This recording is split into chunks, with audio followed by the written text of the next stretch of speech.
Um dos grandes problemas em algumas situações de emergência é o frio ou o calor extremo e a manutenção da termorregulação corporal. A termorregulação é o processo pelo qual o corpo humano mantém a sua temperatura interna estável, geralmente entre 36,5 e 37,5 graus Celsius. Esse controle é feito principalmente pelo cérebro, mais especificamente pelo hipotálamo, que funciona como um termostato biológico. Ele monitora constantemente a temperatura do corpo e ativa as respostas automáticas para equilibrar qualquer variação. Quando o corpo começa a perder calor, ele reage diminuindo a circulação sanguínea na pele, que se chama vasoconstrição, provocando tremores para gerar calor e criando a sensação de frio para forçar uma ação consciente, como por exemplo, buscar um abrigo ou se agasalhar. Se essa perda de calor continua, o corpo entra em um estado de hipotermia, onde as suas funções começam a falhar progressivamente. Inicialmente, surgem tremores intensos, dificuldade de coordenação, depois confusão mental e perda de controle motor. E em casos mais graves, o corpo para de tremer, indicando falência dos sistemas de defesa térmica, o que pode levar inclusive à morte. Por outro lado, quando o corpo aquece demais, ele tenta dissipar o calor através do suor e do aumento da circulação da pele, que é a vasodilatação, além de gerar sede para repor líquidos. Porém, se o calor persiste, surgem sintomas como cansaço, tontura, desidratação, podendo evoluir inclusive para um quadro grave onde o corpo para de suar, a temperatura sobe rapidamente e há o risco de colapso, conhecido como insolação. Em resumo, o corpo humano funciona dentro de uma faixa limitada de temperatura.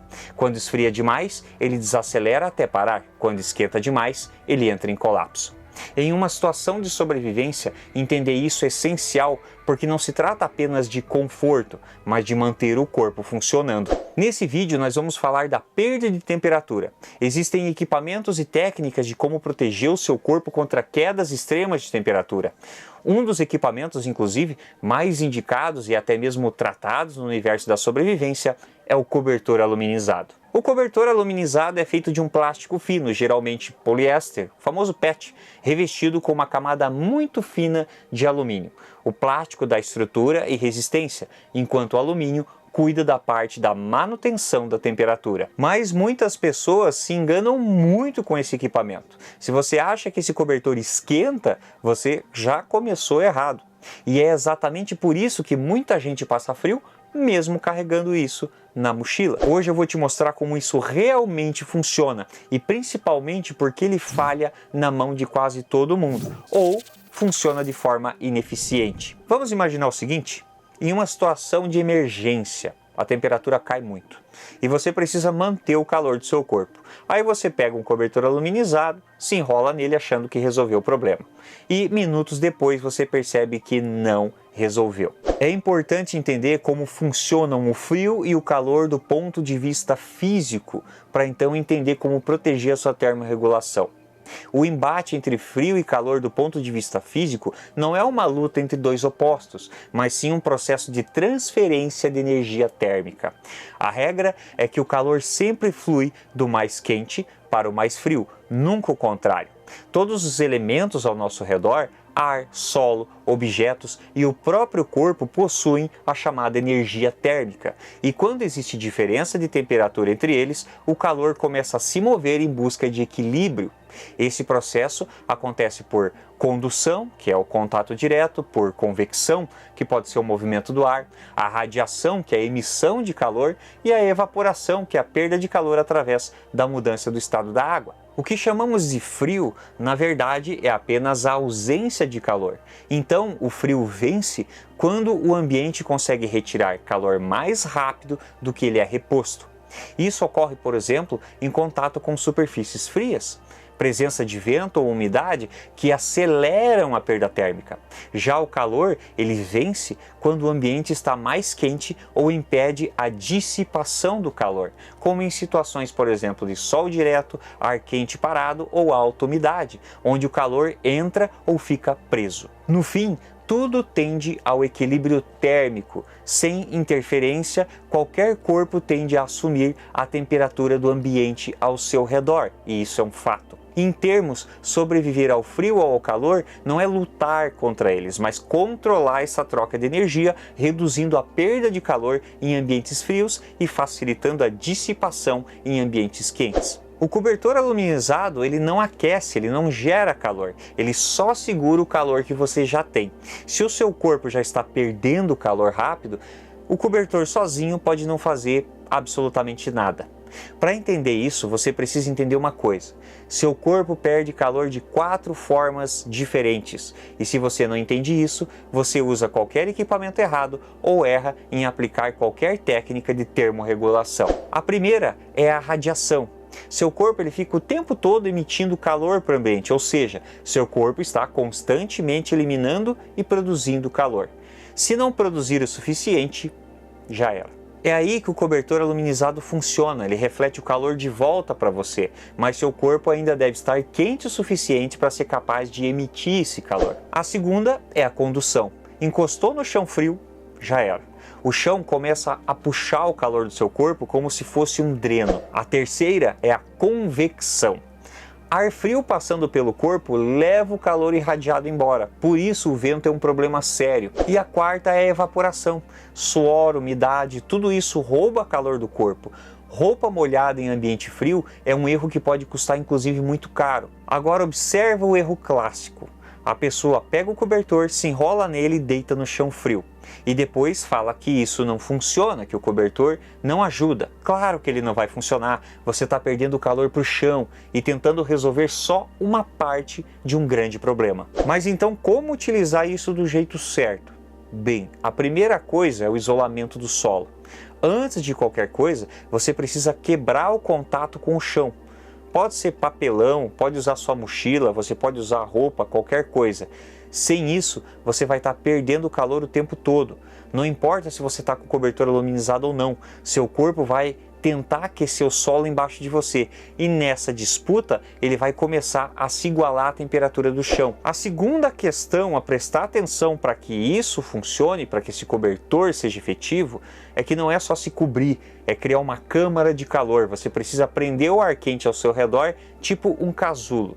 Quanto melhor e mais compacto esse casulo for, mais fácil do seu corpo aquecer a atmosfera dentro dele. A terceira questão que você tem que prestar atenção para completar esse processo de proteção da sua termorregulação com um cobertor aluminizado é o vento. Se o ar está passando, ele está levando o seu calor embora. Então, para melhor eficiência, é necessário você evitar o vento. E a temperatura externa ainda influencia no cobertor aluminizado, seja quente ou frio, principalmente nos cobertores aluminizados dos dois lados, nas duas faces. É uma lógica muito simples. Pensa quando você coloca aquele frango no forno com papel alumínio embrulhado. É um frango morto, ele não emite calor.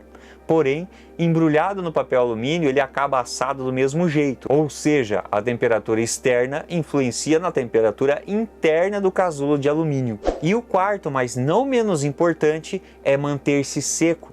Se você estiver molhado, o cobertor perde eficiência ou mesmo não funciona. Antes de qualquer coisa, se mantenha seco. Se você embrulhar-se em um cobertor aluminizado com o corpo molhado, o corpo luta para aquecer e secar a si mesmo e a atmosfera dentro do cobertor.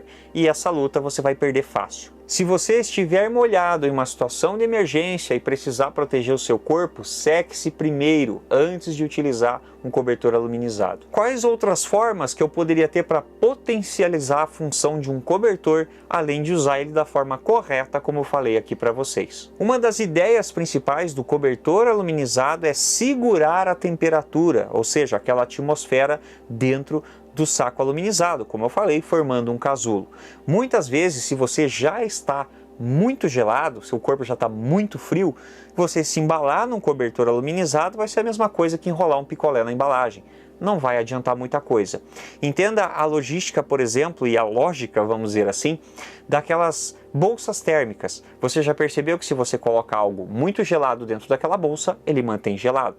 Se você coloca algo quente, ele mantém quente. Ou seja, o alumínio ele vai reagir de acordo com a temperatura. Se está quente, mantém quente. Se está gelado, mantém gelado. Então, recursos que ajudem a aumentar a temperatura dentro do casulo do saco aluminizado vai ajudar você a ganhar temperatura, a aumentar o calor. Você poderia utilizar, por exemplo, aqueles aquecedores de mão, que são sachês que quando entram em contato com o ar, eles esquentam, eles emitem radiação, eles emitem calor.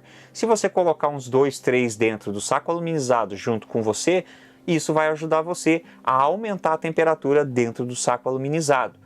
Claro que você tem que moderar a quantidade que você coloca, porque ele esquenta muito. Você pode até sentir calor, na verdade, dentro do saco aluminizado. Outra forma seria você estar enrolado no seu saco aluminizado ao lado de algo que emita radiação térmica, que emita calor, como uma fogueira, por exemplo. Claro, numa distância segura, é óbvio. Mas, como eu falei para vocês, o saco aluminizado, a ideia do alumínio é refletir o calor, refletir a temperatura. Porém, ainda assim, ele é influenciado por alguma temperatura, como a lógica do frango que eu expliquei para vocês aqui. Então, deitar ao lado de uma fogueira com a sua manta aluminizada, sim, vai ajudar com que você se aqueça mais fácil, você vai potencializar o ganho de temperatura. O cobertor aluminizado não é uma solução, ele é uma peça do sistema. Ele funciona bem quando você resolve o restante junto: isolamento, proteção contra o vento e controle de umidade. Seu corpo ele é uma máquina que precisa ficar na temperatura certa. Se esfria demais, ele desacelera até parar. Se esquenta demais, ele entra em colapso. E o seu papel, quanto sobrevivente, é ajudar esse sistema a não sair do controle. O problema nunca foi o equipamento. O problema é achar que um item sozinho resolve toda uma situação complexa. E frio não é um problema simples. Se você entendeu isso aqui hoje, você já está muito mais preparado do que alguém carregando um kit inteiro sem saber como usar. Porque sobrevivência não é sobre o que você tem, é sobre o que você entende antes de qualquer coisa. Eu espero que você tenha gostado desse vídeo de hoje, um vídeo teórico, simples, mas essencial quando nós falamos principalmente na utilização de alguns equipamentos para emergência e situações de sobrevivência. É um item barato e que, se usado da forma correta, ele efetivamente pode funcionar e ajudar e inclusive salvar a sua vida. Espero que esse vídeo de hoje tenha ajudado você a aumentar os seus conhecimentos. É claro, se você não é inscrito neste canal, inscreva-se e curta os vídeos para ajudar o trabalho. E também aqui na descrição tem os links dos apoiadores, as pessoas, as empresas que apoiam esse trabalho, e tem descontos. Se caso você quiser adquirir um produto dessas lojas, o desconto vai ajudar você a economizar. Então, vale bastante a pena. Eu vou ficando por aqui e a gente se vê num próximo vídeo. Um grande abraço a todos e até mais.